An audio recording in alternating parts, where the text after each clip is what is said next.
지중해의 바람이 심한 파도를 일으키고 있었지만 부두는 조용했다.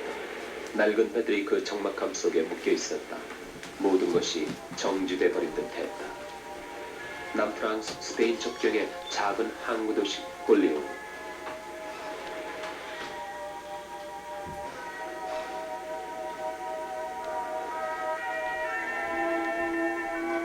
13세기 이전부터 있어온 이 낡고 한적한 도시는 얼핏 그토록 강렬한 야수파의 그림과는 아무런 상관도 없어 보였다.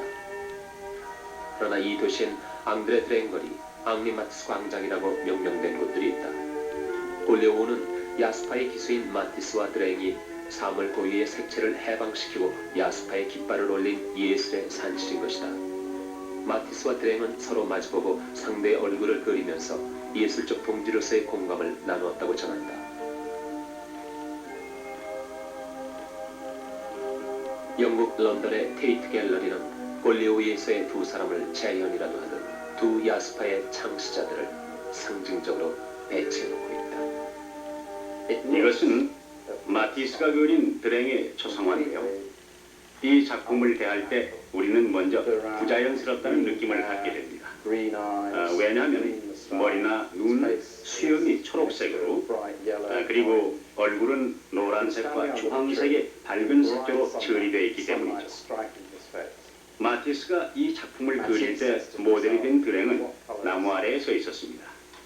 그래서 빛을 받게 되는 그의 얼굴은 마티스가 빛의 색이라고 생각한 노란과 주황색으로 처리된 것이죠. 그렇다면 그늘은 어떤 색이 돼야 하느냐? 마티스는 그늘은 빛의 차단이므로 그 보색 관계에 있는 청색을 써야 한다고 생각한 겁니다. 즉, 마티스는 색채의 보색 관계를 활용해서 최대한의 강렬한 색조를 작품에서 표현하고자 한 것입니다. 이같이 야수파 화가들의 기본 개념은 현실을 그대로 묘사하는 것이 아니라 색조를 최대한으로 살림으로써 현실을 재창조하려 했던 것입니다.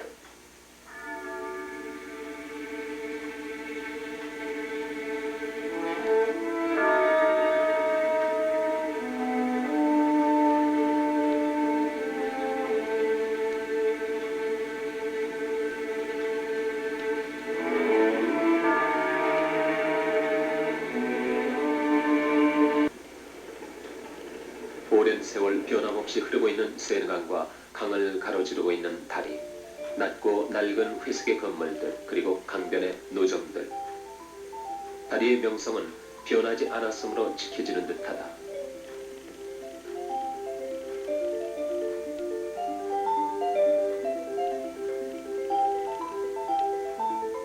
오늘도 변함없이 거리 한 모퉁이를 차지하고 있는 거리의 화가들. 파리에선 거리의 화가들조차 풍경처럼 보인다. 파리 미술학교에 다니던 100년 전쯤의 마티스도 풍경처럼 이 거리 모퉁이에 앉아 그림을 그렸을 것이다. 색채의 해방가 마티스. 그는 화가로서의 긴 생애 동안 줄기차게 단순화의 충동을 억제하지 못했다. 모든 것을 처음 보는 것처럼 볼 수 있어야 한다. 평생 동안 아이가 세상을 바라보는 것처럼 볼 수 있어야 한다고 생각했다.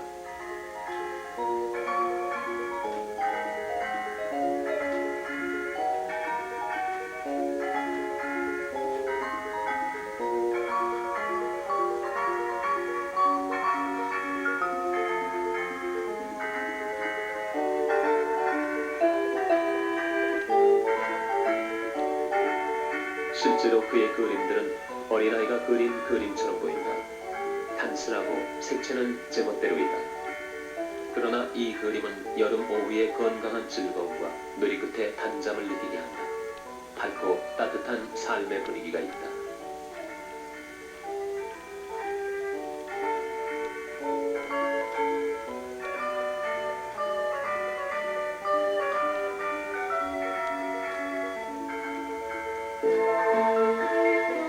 단순하고 화려한 원색으로 단숨에 완성한 듯이 보이는 마티스의 그림들. 여기에서 느껴지는 이 생생한 감동의 비밀은 무엇일까?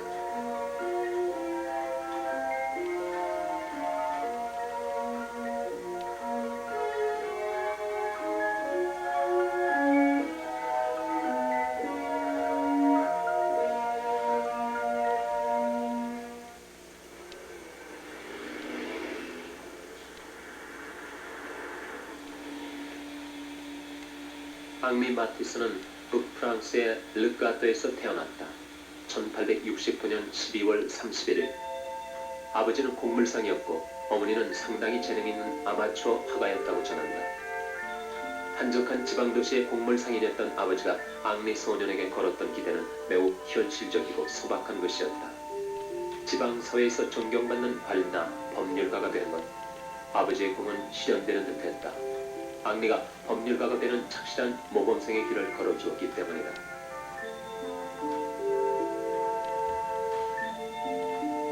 보안거리의 그 2층 집은 국화 화분을 늘어놓은 꽃집으로 변해 있었다. 어린아이처럼 세상 보기를 꿈꿨던 앙리 마티스가 평생을 통해 추억했을 유명의 집. 그 2층 집 한 모서리에 작은 팻말이 붙어 있었다. 유명한 화가 앙리 마티스가 그의 어린 시절을 이 집에서 살았습니다.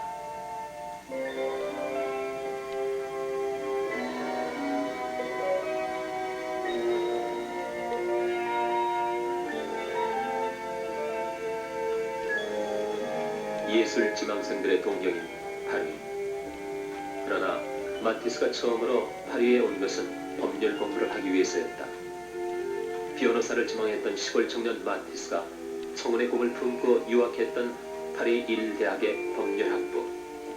오늘도 여전히 법률학도들의 자부심이 자유, 평등, 박애의 그 장중한 교훈을 드나들고 있다.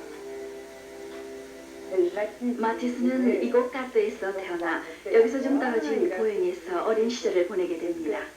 그리고 생강땡이 있는 중등학교를 마치고 마티스는 파리 대학의 법률학부를 졸업하게 되죠. 마티스는 이같이 처음에는 법률가가 되기 위해 공부를 했고 졸업 후 2년 가까이 법률사무소에서 일하기도 됩니다. 이곳에 마티스가 태어난 집은 전쟁 때문에 없어졌고 부모님께서 살던 집만 남아있습니다. 그런데 이 즈음에 마티스가 맹장염을 앓게 되고 그 회복 기간이 오래 걸려서 어머니께서 그림 도구를 선물합니다. 마티스는 법률사무소에서 일할 때도 이곳의 미술학교에서 가끔 수업을 받기도 했죠. 이때부터 마티스는 본격적인 미술의 길로 들어서게 됩니다. 그러니까 어떤 의미에선 아주 우연한 계기로 자기 속의 재주를 발견하게 된 것이죠. 이후 마티스는 법률가의 길을 그만두고 파리의 국립미술학교에 입학하게 됩니다.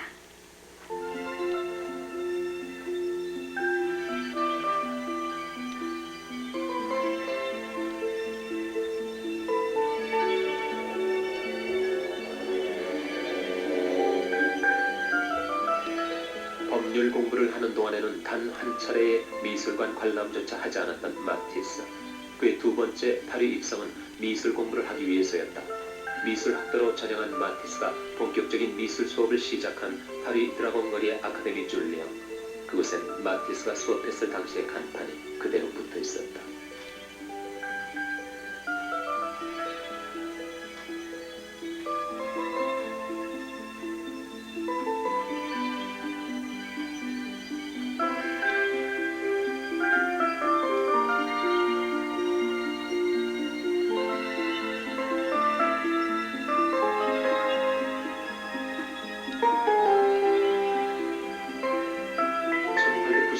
그린 이 그림은 마티스가 미술 수업을 하던 무렵의 화실 분위기를 짐작케 해준다.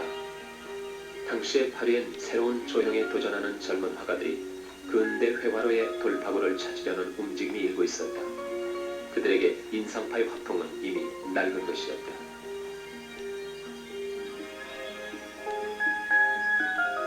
마티스는 아카데미 줄리앙의 가리쉐 클래스에서 파리에서도 가장 권위 있는 국립미술학교에 가기 위한 입시시험 준비에 몰두했다.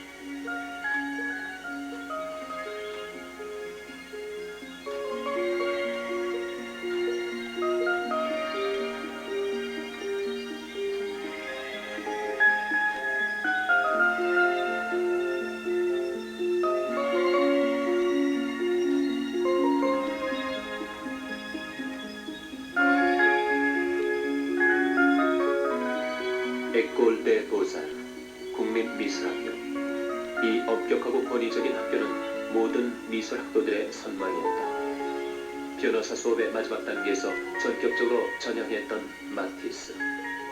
그는 본격적인 미술 수업을 시작한 지 불과 1년 만에 에콜 데 보자르에 당당히 입학했다.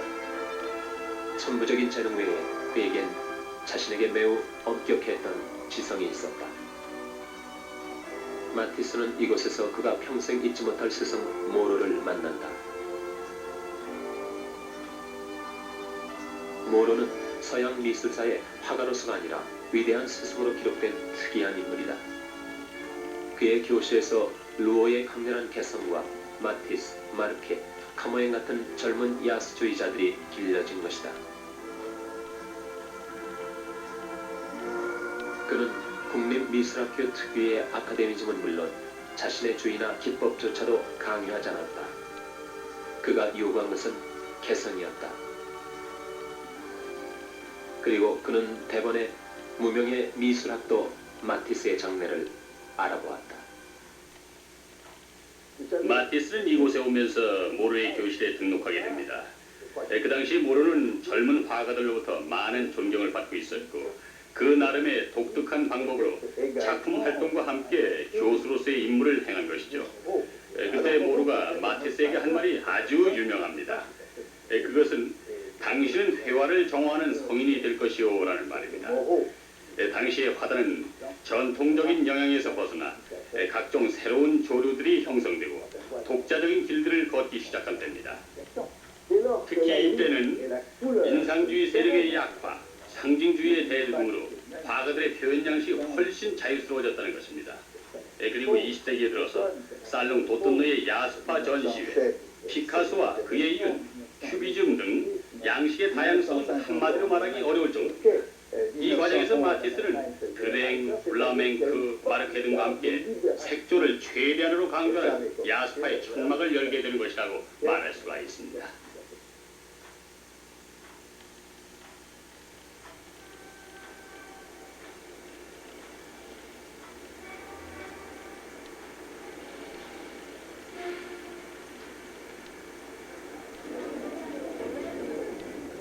루브르에는 오늘도 인류의 위대한 유산을 확인하려는 장사진이 늘어서 있다. 모로 역시 학생들에게 그것들을 확인하라고 권유했다. 당시로선 매우 파격적인 교수법의 소유자였던 모로 선생도 자연과 대가들에게서 배워야 한다는 원칙만은 바꾸지 않았던 것이다.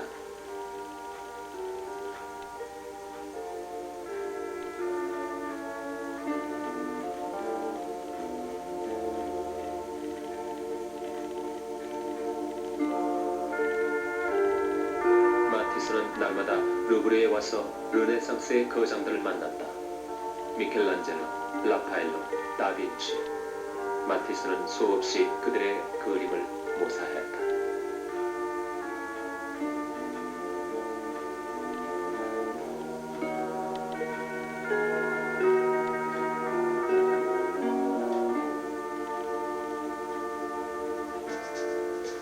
다음은 인상파 화가들의 차례였다.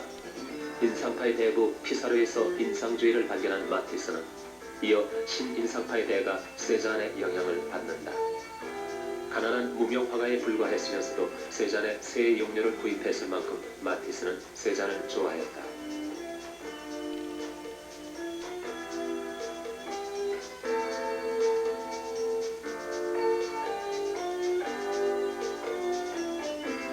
그러면서도 마티스 자신은 신인상주의의 작업에서 어떻게 탈피할 것인가를 꿈꾸었다. 그 무렵에 보게 된 고갱의 화면은 마티스에게 큰 충격이었다. 원색의 평면적인 처리. 마티스는 고갱의 화면에서 새 길을 찾았던 것이다.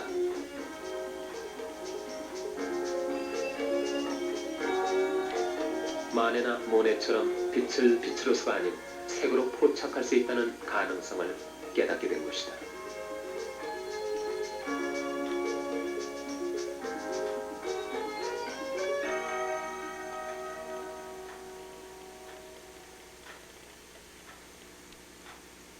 (1898년) 마티스는 결혼한다.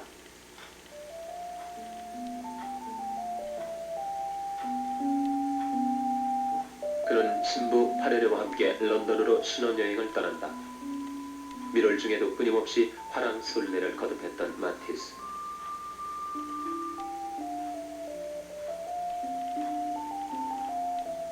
신혼여행지에서 그는 또 한 사람의 스승을 만난다. 영국이 자랑하는 풍경화가 터너의 그림들이었다.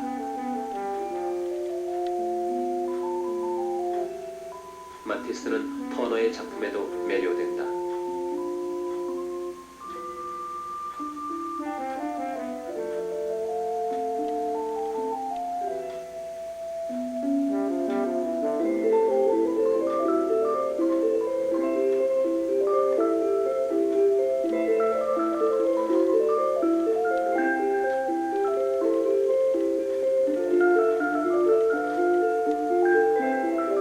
미술 수업기의 마티스는 그가 있기 전에 대가들을 거의 전부 섭렵했으며 그토록 철저하게 다져놓은 기초 위에서 그는 자신의 깃발을 들었던 것이다.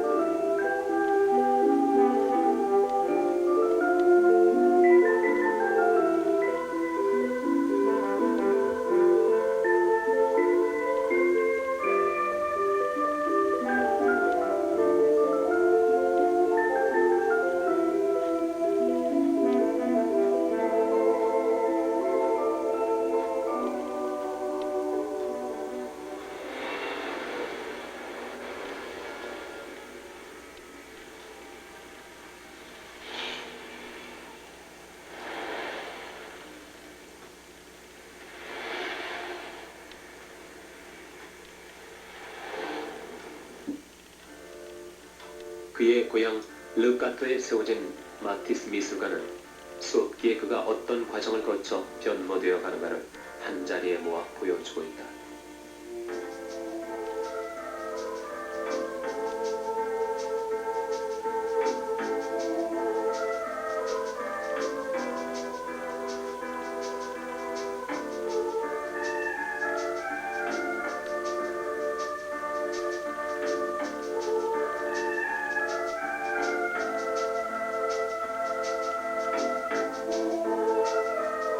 특별한 기법의 수용보다는 그의 수업 시대를 말해주는 보다 고전적인 내용에 가까운 화폭들이다.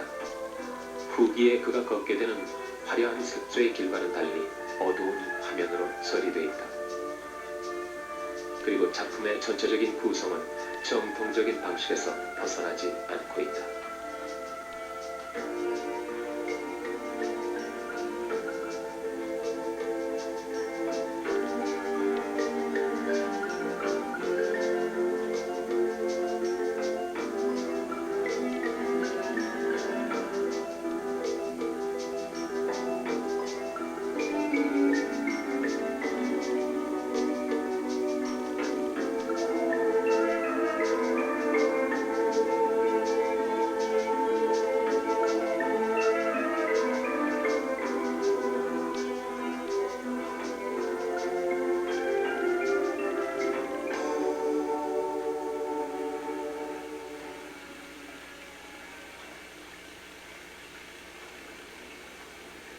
(1900년) 무렵에 이 거리에는 작은 모자 가게가 하나 있었을 것이다.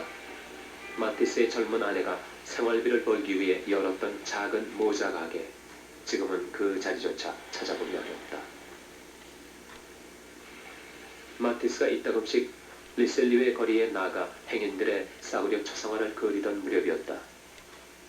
전람회 출품했던 작품들은 호평을 받지 못했고 그럴 때마다 격려해주던 모로 선생마저 세상을 떠나고 그 무렵 마티스에겐 궁핍과 실패가 겹쳐 있었다. 그러나 그는 뒤늦은 출발점에 설 때부터 이미 고독을 체질화할 줄 아는 거인이었다. 남보다 늦었던 출발점을 돌이켜보면서 매일 공원에 나가 색채 실험을 거듭했다. 모로가 없는 에꼴데 보자르를 퇴교했던 그는 모자 가게를 하는 아내의 지원을 받으며 다시금 아카데미 카리엘에 나가고 있었다.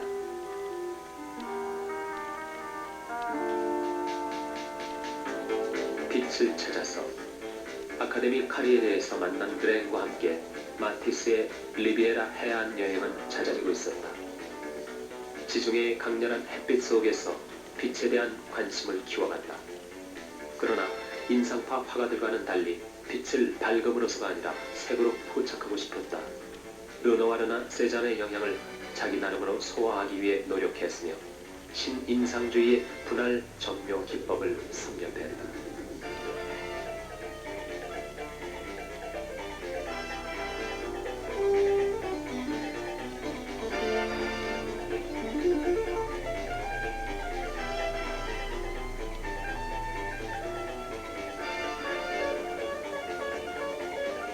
보들레르의 시 여행의 유혹에서 제목을 따온 이 그림은 자연과 인간의 행복한 공존관계를 그리고 있다.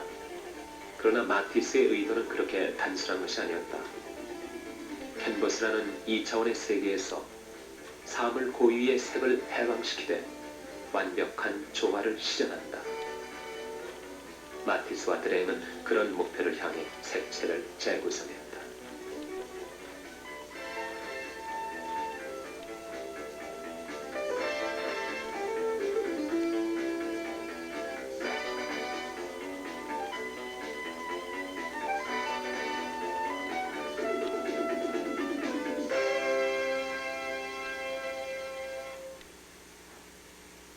1905년 마티스 등의 젊은 야스파들은 그들의 색채 실험을 세상에 공표했다. 살롱 또또는 해마다 가을전이 열리는 이곳에도 그로부터 80여 년의 전통과 권위가 쌓여왔다. 그러나 살롱 또또의 그 전통은 반전통의 전통이다.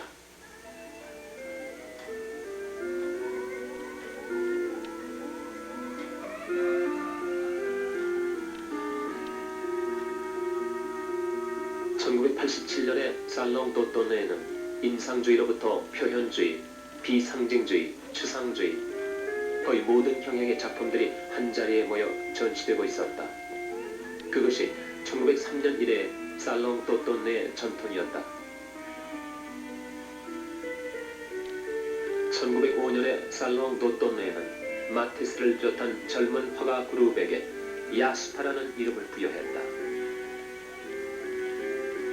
그것은 폭발적인 스캔들이었다.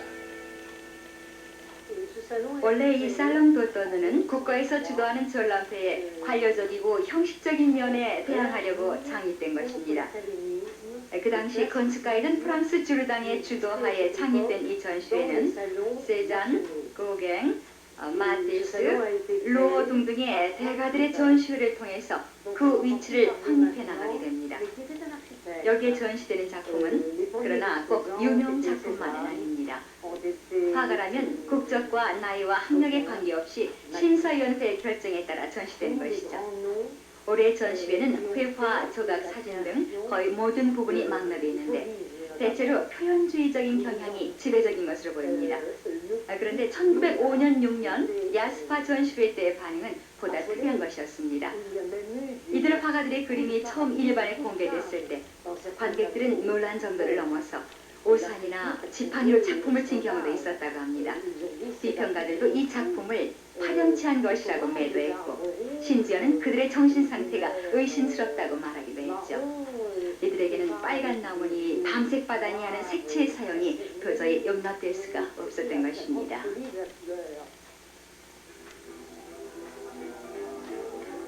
마티스는 그의 여름 골레오이에서 그린 두 점을 출품했었다. 모든 혁신적인 것, 실험적인 것들이 겪게 마련인 비난과 수모 속에서 마티스는 야스파라는 회화의 새 지평을 열어보였다.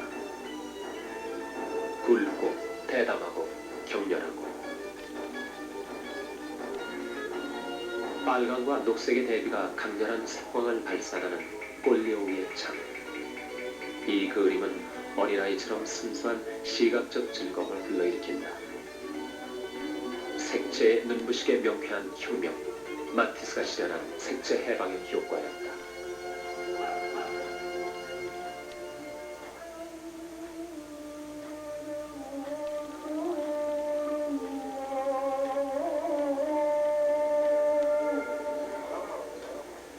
(1906년) 마티스는 북아프리카를 여행한다.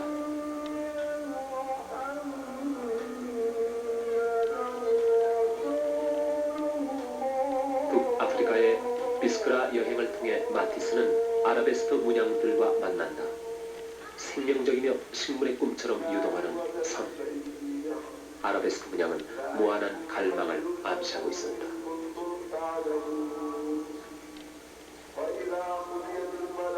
아라비아의 카페트 시장에서 마티스는 보는 대로 아라베스크 무늬들을 사들였다.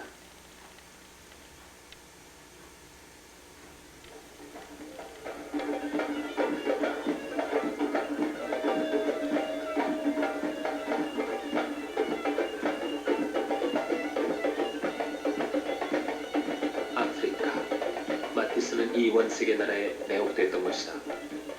이후로도 그는 두 번의 모로코 여행을 통해 근동 취미를 키운다.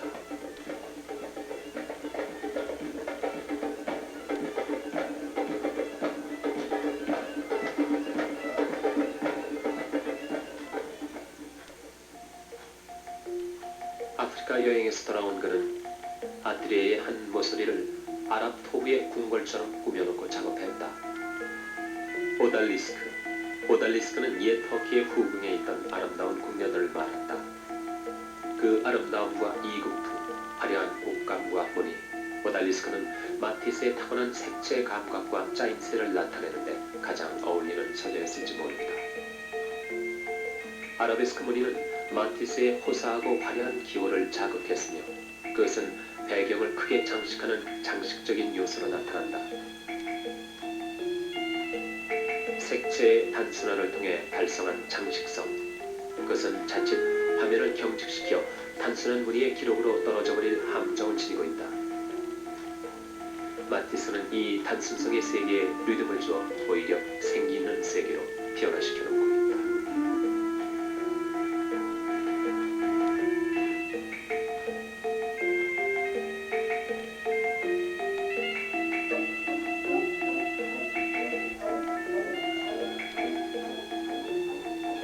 화면의 기조색을 대담한 빨강이나 파랑으로 통일하고 색채의 조화를 계속 시도해보던 시기였다.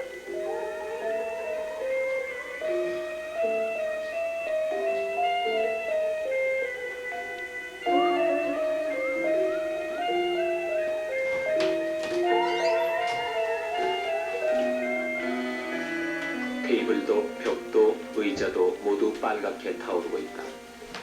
마티스의 관능과 정서가 순수하게 표현된 작품이다. 오른쪽 벽에 붙어있는 그림은 화가 자신이 그렸던 파인애플이라는 그림이다. 마티스에겐 그림 속에 그 이전에 그렸던 자기 그림을 그려놓고 즐기는 버릇이 있었다.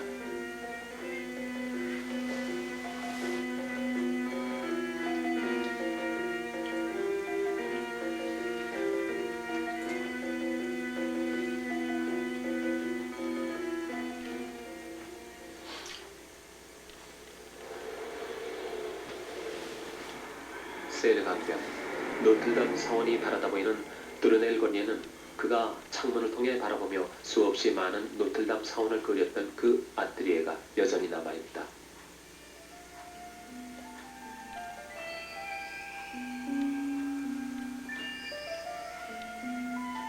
원시적인 감각이 주는 감동, 호화와 장식의 즐거움을 꿈꿨던 화가의 공간이다. 마티스는 하나의 작품 뒤에 같은 제목의 습작을 여러 점씩 남긴 것으로도 유명하다. 단순하고 즐겁기만 한 그의 그림들은 그러나 결코 즉흥의 결과가 아니었던 것이다. 즐거움을 꿈꾸면서 그는 고통스러웠을 것이다.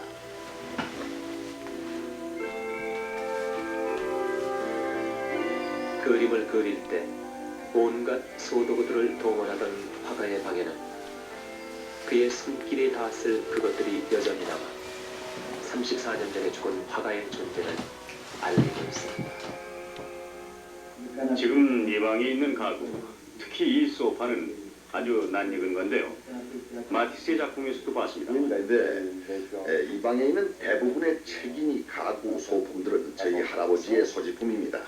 할아버지께서는 이런 모든 물건뿐 아니라 다른 화가들의 작품들을 소중히 간수하셨고 특히 작품들은 아주 꼼꼼하게 분석하시곤 했죠. 질문하신 이 소파는 꽤 오래된 것인데 할아버지께서 많은 작품에 이것을 사용했습니다. 오달리스크 시리즈의 작품에서 여러분이 자주 볼 수 있는 것이죠.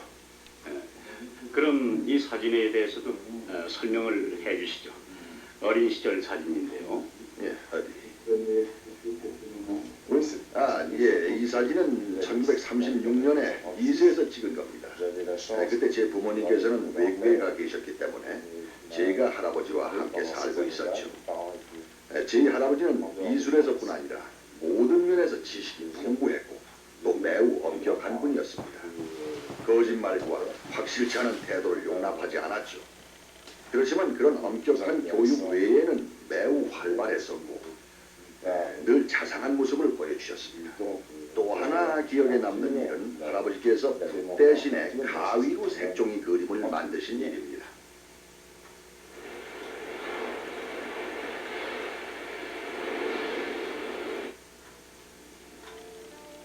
남프랑스의 니스, 피서철이 되면 다리의 인구가 줄지어 이동해오는 유서 깊은 휴양지. 마티스가 그의 만년을 보낸 곳이다.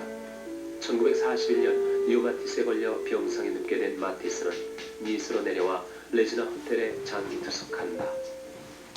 허리를 굽히기 어려웠고 다리를 쓰지 못하는 병마의 고통과 함께였다. 오래 붓을 들고 그릴 수 없었던 화가의 고통. 그것은 화가의 종말을 뜻하는 절망이었을 것이다.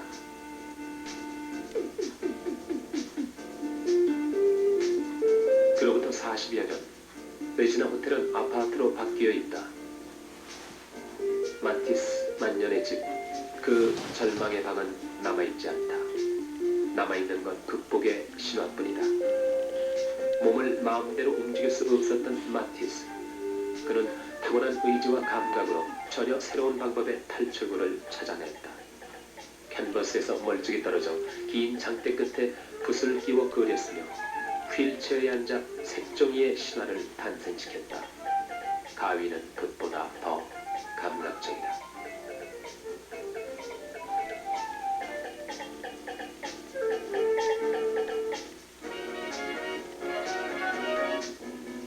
색종이 그림은 그의 색채적 천재성과 자유분방한 감각을 유감없이 발휘하게 해주었다. 순수한 색과 형태의 완벽한 조화. 평면적이고 단순하면서도 장식성의 세계를 추구했던 마티스. 그의 이념에는 유화보다 색종이를 오리는 방식이 더욱 밀접하게 맞았을지 모른다. 선과 색이라는 두 가지 수단을 결합시켜 궁극적으로는 하나가 되어야 하는 것이 회화의 세계가 아닌가. 그렇다면 색종이 오리기는 출발이 아니라 도달이다.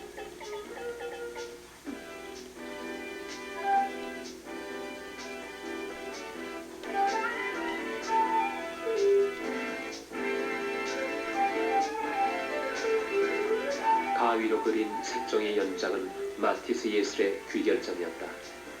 색종이를 오려붙이는 것으로 끝이 나버리는 그림.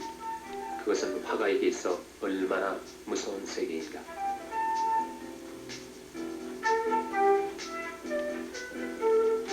비상한 의지에 집중이 있었을 것이다. 그에 앞서 오랜 세월 감각을 연마한 집적이 있었다. 재즈, 이 청량한 걸작에는 순수한 색과 형태의 유희가 있다. 색채 화가이며 동시에 타고난 구성력의 소유자였던 마티스. 그는 가위와 색종이로 그린 극도의 단순성 속에서 가장 순수한 색과 형태의 결합을 실증해 보인 셈이다.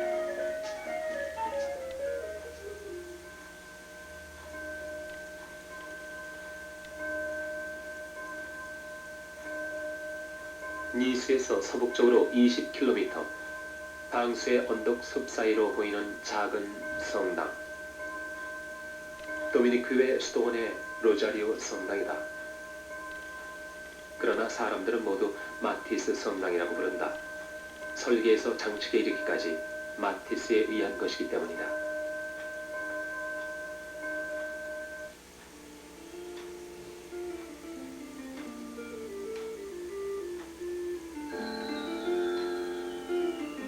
지붕 위에 올려놓은 십자가부터 철저하게 마티스 기법을 느끼게 한다. 1947년부터 1951년까지 노화가 마티스는 5년의 세월을 이곳에 바쳤다. 화가 자신이 자기 예술의 극치라고 자랑했던 이 작은 성당은 성당 전체가 통일된 그의 작품이다. 그러므로 부분적으로 이 성당을 살펴보는 건 무의미하다.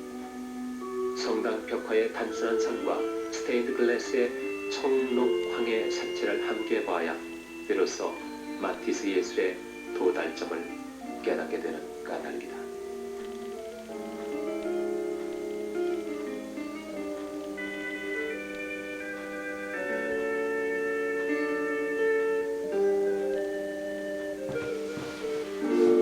마티스의 성당. 작지만 캔버스로 쓰기엔 너무 거대하다. 불구의 악조건 속에서 마티스는 가장 거대한 캔버스 앞에 서게 된 것이다.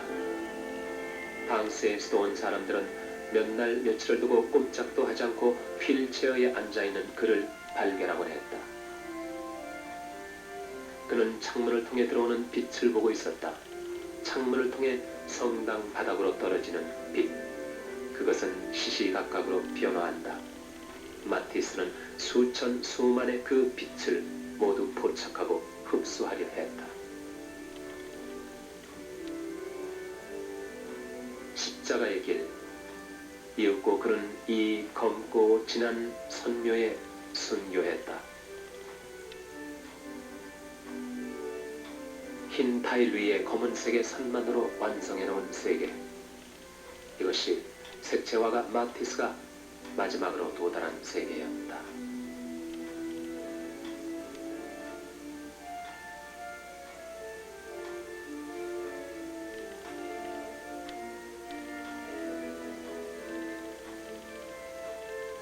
색채를 알게 된다는 것은 곡간의 입구에서 곡간 안으로 들어가는 것과는 사정이 다르다. 진정한 색채 화가는 단순한 목탄 대상으로도 똑똑히 그 모습을 표현하는 것이다.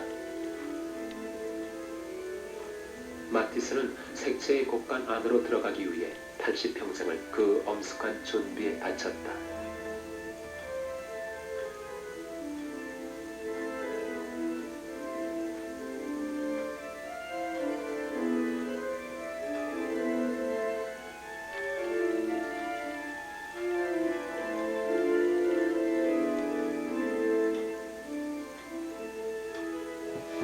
마티스 이전에 이토록 단순하고 명쾌하게 십자가의 고난을 표현한 화가가 있었는가?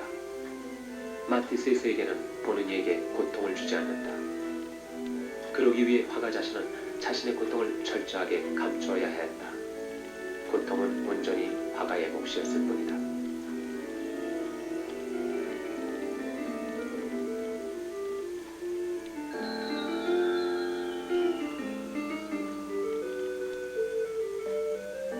보노니가 봄의 경쾌함과 기쁨만을 누릴 수 있도록 화가가 얼마나 힘들게 도달한 세계인가를 전혀 눈치채지 못하도록 그의 세계는 단순하고 명쾌하다. 그러나 그의 색채는 결코 단순한 묘사의 색채가 아니다. 여기에는 사물에 대한 화가의 전인적인 사랑이 반영되어 있다.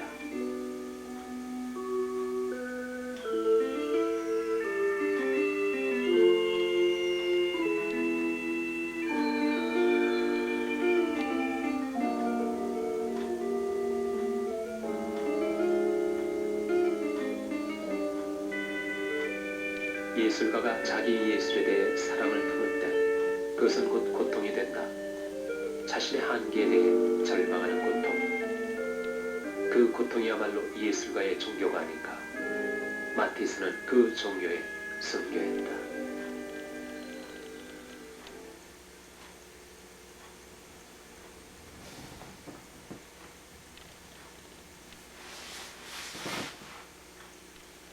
미풍이 꽃잎을 쓸고 지나갔다. 죽음의 순간까지 정진을 게을리하지 않았다고 전해지는 앙리 마티스. 예술의 순교자. 그의 무덤은 쓸쓸해 보였다.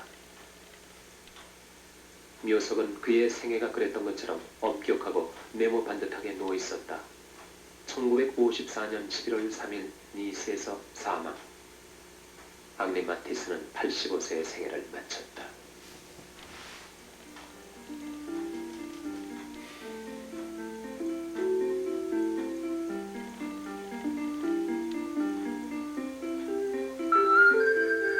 앙리 마티스에 대해서는 이미 너무나도 많은 찬사가 조져 있다.